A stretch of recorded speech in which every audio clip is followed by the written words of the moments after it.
Alright, so I've just come inside and started putting some footage together for the video, and obviously now, as of Wednesday, regional Victoria is in stage 3 lockdown. So that means that for the next 6 weeks, I won't be able to go driving, which I had planned to do a few drives between now and then. So yeah, obviously that's not going to happen. So the plan is to hopefully keep uploading weekly, but if you're keen to keep seeing me do stuff in the shed, make sure you let me know. Put a comment or whatever in the video. I've got things coming up that was supposed to be for later on in the year, but I'll probably do them now while we're in lockdown. I've got to build a new front bar for the wagon, different winches going on the front. I've got to swap the diff centers out of the wagon, pull the rear diff center out of the race car, and obviously there's still more work to go at the race car. I don't know when it'll get to the dyno now, because I was hoping to sort of film a little bit on the dyno, but now with the restrictions, I don't think I'll be allowed to. So the car probably won't see the dyno until the lockdown's over. So yeah, a bit of a spanner in the works, but at least I can sort of spend the time and get the cars ready. So when lockdown's finished, the race car can go straight on the dyno, and the wagon will have a different winch on it. And hopefully the winch for the race car is coming, and should be here by then, hopefully. So everything should be ready to go by the end of lockdown. So yeah, if you're keen to see more videos in the shed, drop a comment and let me know, and I'll keep putting them out hopefully weekly at this stage. Yeah, like I said, I've got plenty to do. So yeah, keep watching and let me know. I'm back in the shed, and because I am really keen to get this thing out of the shed, you're just stuck with another one of these videos. So yeah, hopefully this weekend the majority of it's done. I think the thing that's going to hold me up is the mount for the Haltech dash is on back order. But other than that, I think the majority should be nearly done this weekend. So I'm definitely keen to get it happening. We are supposed to be getting some rain next week or this week when this video comes out. So yeah, the weekend after this video, I am hopefully planning on going for a drive with Sherry, and he's 60. So yeah, after this video, the week after this video should be a driving video. But yeah, hopefully not too much longer and this thing's out of the shed. It shouldn't take much to get it on the dyno, and then yeah, we'll be driving this thing. I've just finished cleaning up under here as best as I can. I'm still not overly happy with it, but it's a little bit better. Turbo lines, you know, tee in so I can tee off with for the heater box, and just cleaned everything up. And obviously the methanol jets down here in the intake, and you know, just cleaned it all up so it looks a little bit neater. It does look a lot better, but it's sort of as good as it's going to get for now.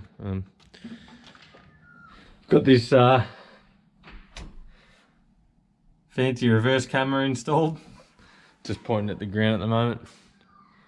Sort of mount that up on the roof scoop there. Fitted some side lights, so that's pretty cool. Be able to, yeah, a bit more vision out the side window in the dark. And yeah, hopefully by the end of the Arvo or tomorrow morning, most of this stuff's on the car. Maybe not the radiator just yet, but yeah, anyway, most of it should be on the back here, and it should nearly look like a complete car. So I'll get into it. I have got my laptop here, so I will get this dash out, and yeah, I've been playing with the software and customised my own sort of dash thing, so I'll upload that. So then once it's mounted, it's ready to go. I've just spent a bit of time playing around with the laptop and this dash, and I'll show you a couple of layouts you can choose from, customise.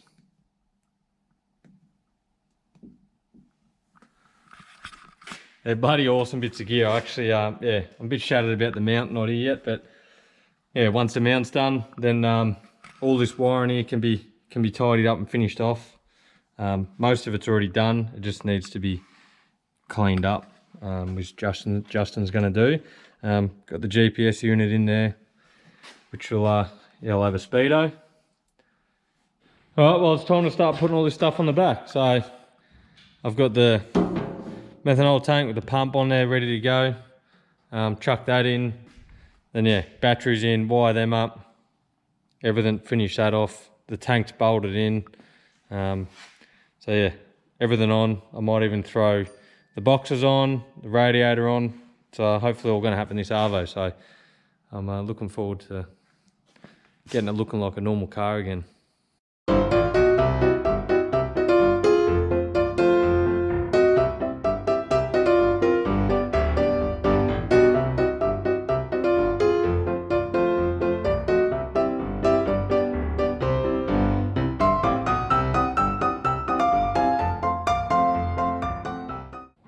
So I've got the methanol tank bolted up and the batteries in, and I thought I'd just quickly show you how I'll do my batteries. Pretty wild setup, but pretty much 4 batteries. They're Delcor 31900s, and they've been good batteries. I've not treated these well at all. They really do get abused. So the car hasn't had an alternator for 2 years, and yeah, before I go for a drive, I'll charge them up, and then they'll get used by the winch, and then I'll let them sit for a month or 2 and then repeat doing that. So they've definitely not been looked after.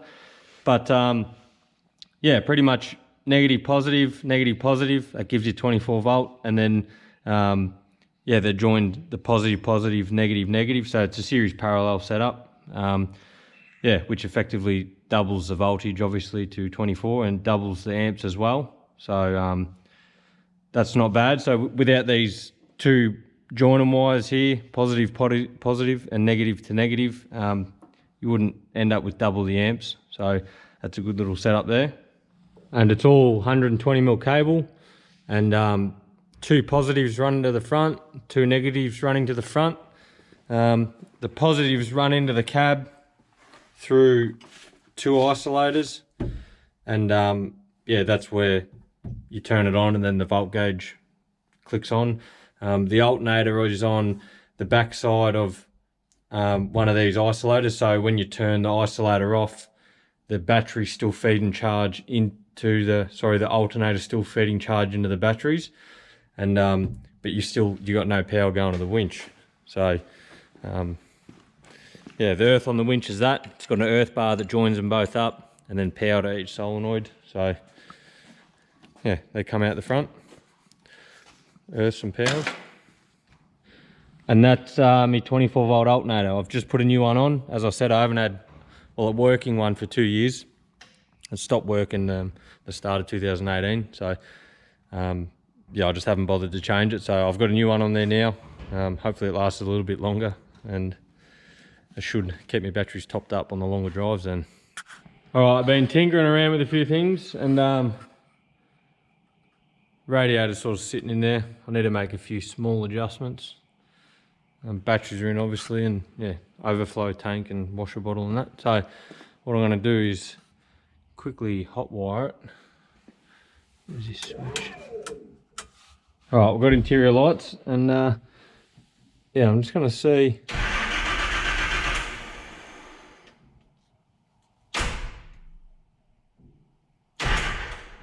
This might take 2 hands, I think.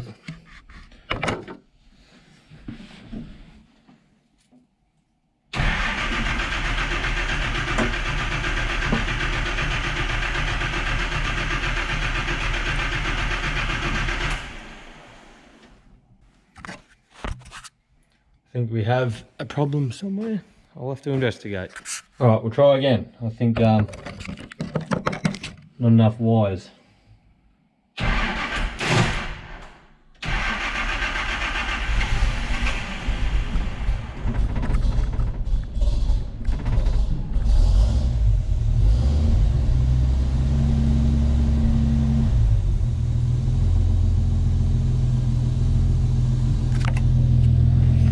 Purrs like a kitten. Dash is working.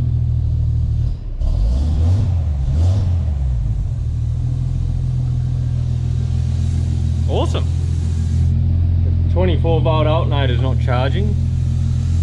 You have to excite them first because it doesn't have a light or anything, so you just got to get under there and excite it, and then she's good to go. All right, runs good. I shut it off. I didn't want to get it too warm because there's bugger all water in it, and yeah, nothing's really done up, and you know, whatever. So I just had a quick look for some leaks, just triggered that alternator, and what I'm going to do is, well, I've got my laptop here. I'm going to plug it in and then just prime the water meth system. So pull the jets out and then get the laptop and just trigger the system, and then yeah, pump all the air out of the system, bleed it up. So then that's another job done. So I'll get my laptop and do that. All right, so I just got the Haltech software open, and because this water meth system is controlled by the Haltech, it has its own fuel map, I suppose you'd call it. So yeah, all I'm doing is going down to where the little cursor is, and then just hitting page up for power. Don't mind the noisy pump because the pump's pretty buggered, but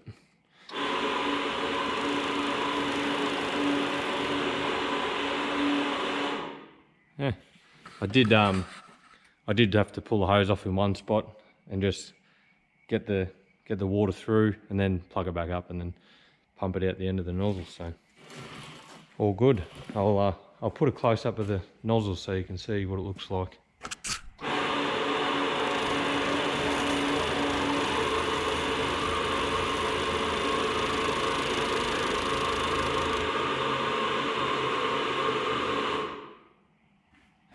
So yeah, that was at 31% duty cycle, so it's still got plenty more left in it. But yeah, pretty cool stuff. The pump is not very happy. The bearing in there is, yeah, not happy. And I can't seem to replace it, so I need to chase up a new pump. But other than that, yeah, it all works, and I'm pretty happy with that. So I'm excited to see how it goes on the dyno. So, well, I've had enough for the day, so I've been in here for about 12 hours. I'm getting hungry, so what I'm going to do is pack up my stuff and then, yeah, check back in the morning. So we'll see you then. Just got to sling the bar on.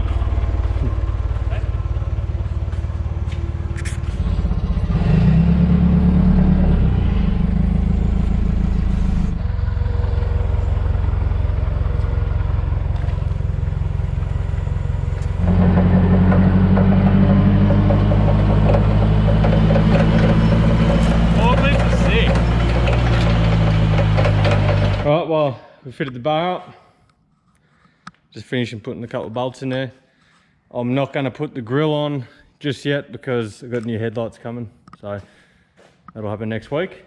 And yeah, I've just been tinkering up the back this morning, finishing this radiator. I just had to just put a slight bend in the hose here and just rebend that, just so that lines up. A bit more clearance on the tank.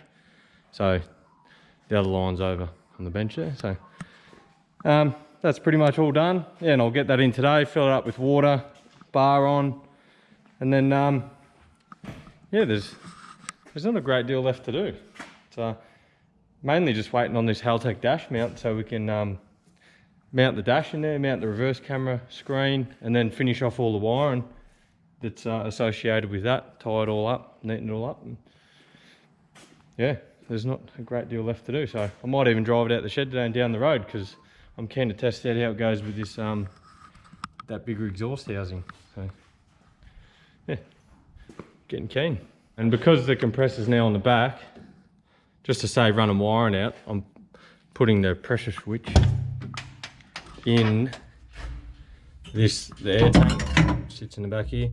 So pressure switch, and then I'm going to put a drain and bloody over pressure valve in there, and then yeah, what I'm gonna do here is I'm gonna mount another compressor just for the tires. Yeah, it's probably, it won't be too bad in the cab because you know, you're only using it for tires, where this compressor's on all the time, which was annoying. So, and yeah, what I'm going to do is put a fitting in the tank here that accepts the other compressor. So if there was ever a drama with the outside compressor, or you know, middle of the race, I can turn around and just plug the other compressor in and flick it on, and then I've still got air.